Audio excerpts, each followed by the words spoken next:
de loi mu mën si liggéey député soxlatul tey di yore ay ay documents yu bëre di ko trembale parce que loolu aussi c'est innovation la bu ñu imaginer ñu dugg ci ère digitale donc man ci débat oto yi vraiment je ne veux pas me focaliser sur le détail de dire est-ce que war nañu député war na yor oto ou pas parce que pour man nit ñi moom d'accord nañ ne war nañu yor réew mu mel ni Sénégal il faut que ñu jox député yi les moyens de faire correctement leur travail te ñu mën a am des véhicules qui leur permettent de se déplacer ci la bokk. Est-ce que finalement je pense que là où on doit se concentrer aujourd'hui nous en tant que citoyens et là je ne parle plus en tant que membre de PASTEF ou etc. mais en tant que citoyen là où on doit se concentrer c'est être exigeant envers ñi nga xamante ne ñoom lañ fal ñi nekk les députés que liggéey bi nga xam ne ñoom moom lañ leen dénk te ñu wan ko def qu'on s'assure que ñoom ñi ngi koy def et Assemblée nationale jox na tey aux citoyens les moyens de contrôler cela je l'ai dit il y a le site internet il y a la chaîne parlementaire qui arrive nga xam ne dinañu xam réellement est-ce que en commission ce qui se passe il y a aussi l'Assemblée aujourd'hui qui est vraiment devenue une assemblée très très ouverte tey Assemblée nationale je pense que on nous reproche même d'être trop visible voilà événement yi ñu fa def bëri na donc le à chaque fois que mu am plénière wala dara dañuy gis actuellement estrade yi en haut dafay fees dell. seen gars yi ñëw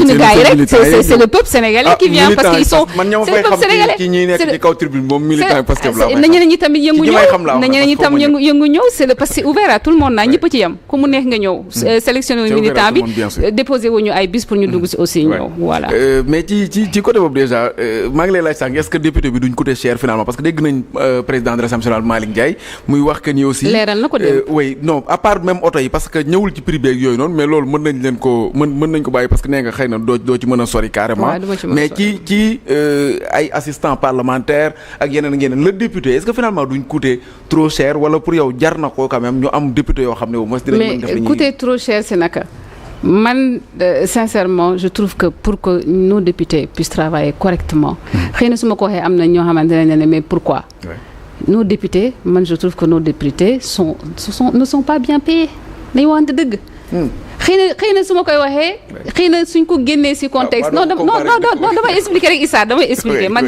voilà damay expliquer su fekkee ne dañ ko def sur le contexte Sénégal bi ñu nekk ça veut dire Sénégal boo xamante ne la conjoncture est là parce que dañuy hériter d'une situation économique boo xam ne dafa compliquée là-dessus on peut se dire ok tout le monde doit serrer la ceinture donc on ne peut pas dire que député yi il gagne pas plus puisque à côté de salaire d'un député di nga gis benn Sénégalais boo xamante ne il n'a rien amul liggéey wala mënul am possibilité de satisfaire ses besoins les plus élémentaires fekkee ne contexte boobu lañ ko def ok on peut en débattre mais bu ñu ko duggee dans un contexte plus global mondialisé ñu xool dans les pays yi ñu wër ñu xool les députés dans quelles conditions lañ leen di mettre voilà lan lañ leen di jox comme rémunération bu ñu defee tableau bi on peut voir que les députés sénégalais les députés justement mais est-ce que justement député yoo xam ne ñenn ñi xamuñu lu ñuy wax am na ci ñoo xam ne doo leen mas a gis ci mais waa 15e législature kenn mënu leen wax 15e bi am na ci ñoo xam ne buñ taxawee wax aussi da ngay dar sa bopp non du ma citer tur di tooñ ci plateau man gisuma ko man am na ci ay députés yoo xam ne sincèrement amuñu fa place man à chaque plénière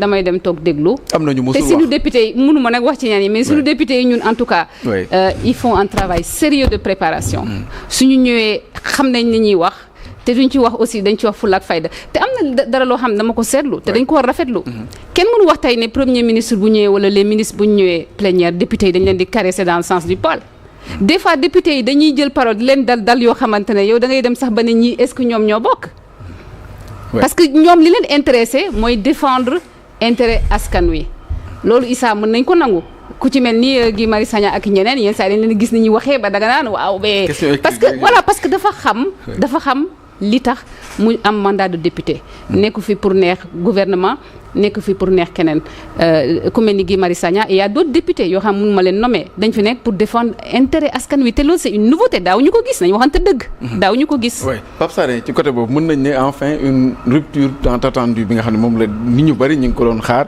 am na wala pour yow ba léegi xaw na des maa ngi koy laaj sànq est-ce que le député ne nous coûte pas finalement trop cher surtout député boo xam ne liggéeyul bu dee buy liggéey moom mën na ko jar ñii dañuy liggéey soo jëlee notre espace UEMOA après la Côte d'Ivoire nos députés font partie des mieux payés.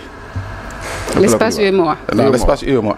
Ah bon, ouais, c'est au Côte d'Ivoire. Il faut nous citer les autres. Non, parce que j'ai vérifié. Moo tax je peux affirmer ça. Waaw.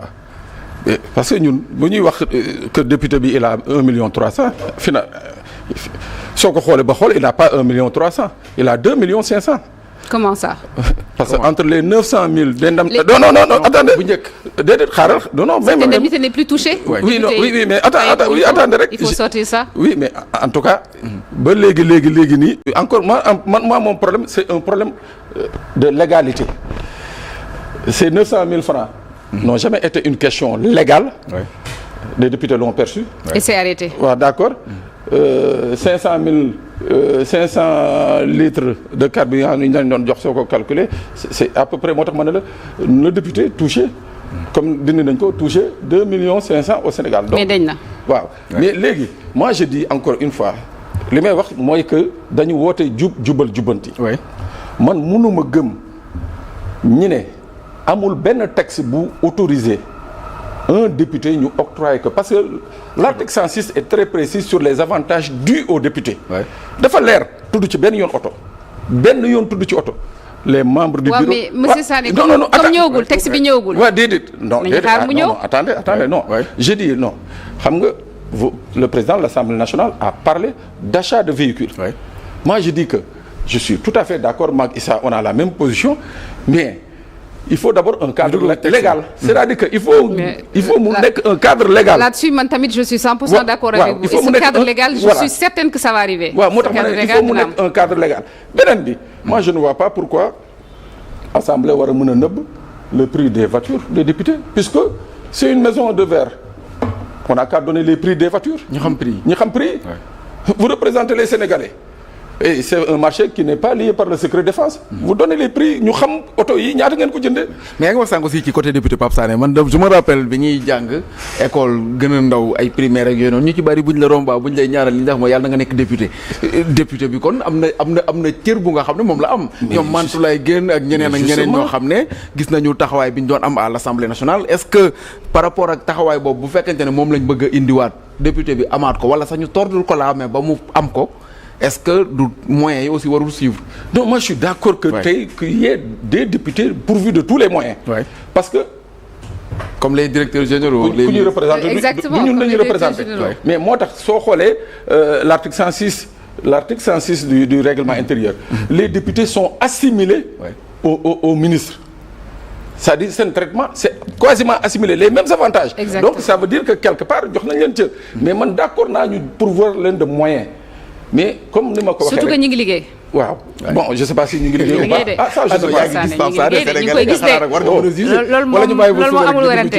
ñu ngi liggéey loolu moo amul werante bon je sais pas bon parce que je sais pas si aller se faire filmer sur un terrain ou sur une mine ou kërën ñu ngi liggéey de mooy liggéey man le travail que j'attends je dis que y a ñu ngi jël 2 rapports trimestriels yi nga xam ne.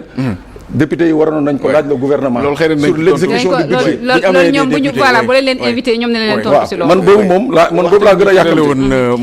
mais am na mais sur innovation yi assemblée aussi am na benn boo xam ne bëggoon naa ko si yokk dañu am benn groupe de travail boo xamante ne dafa chargé woon mettre en place une méthodologie pour suivi évaluation des politiques publiques à l'Assemblée nationale.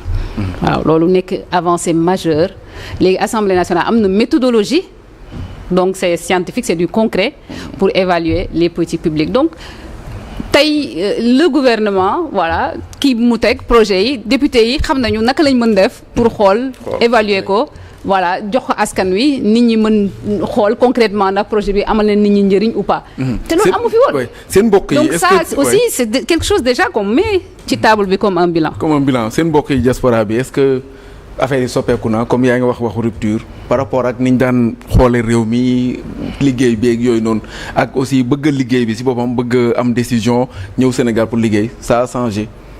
waaw man moom c'est l'occasion vraiment nuyu diaspora bu baax a baax. parce que diaspora bi foofu laa nekk di militer ci parti PASTEF depuis 2018 donc maay coordonnatrice PASTEF Nouvelle-Aquitaine di nuyu tous les patriotes de la Nouvelle-Aquitaine mais diaspora bi en tout cas man dama koy gis ci sama bopp dañu amoon vraiment un désir très profond Sénégal soppeeku vraiment sur tous les plans nag loolu moo tax donc ñun diaspora bi kenn mënu werante ne on était tous voilà derrière le parti PASTEF en grande majorité jouer un rôle aussi très déterminant ci victoire u président Bassirou Diomaye Diakhar Faye donc aujourd'hui diaspora bëri na ñoo xam ne am nañu envie ñëw Sénégal participer à la construction du pays bëri na ñoo xam ne dañuy ñëw indi des projets Issa teg ko ci table bi gis nga jéego yi ñuy liggéey pour diaspora y a le FAISE par exemple nga xamante ne dafay liggéey étroitement avec la diaspora président Bassirou Diomaye Diakhar Faye aussi et ses équipes wane nañu à quel point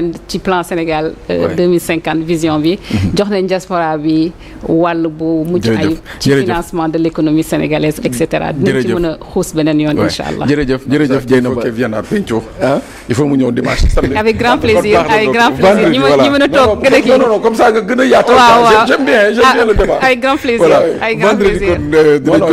invité dinaa ñëw incha allah. non j'aime bien. merci monsieur Sall bu baax a baax moom Dieynaba Sarr nekk conseillère spéciale bu président de l'Assemblée nationale Malick Ndiaye moom la ñu amoon mbégte dalal ko fi nekk itam cadre bu Pastef jërëjëf Pape Sané ci wuy si bi jërëjëf équipe technique bi ci njiital Barkassi Diop caméra yi ci njiital El Hadj Saliou Bey dañuy dem ca beneen régie ba fekk fa Serigne Gueye mu ñëw ak yéen ci le journal de 20h jërë ngeen jëf.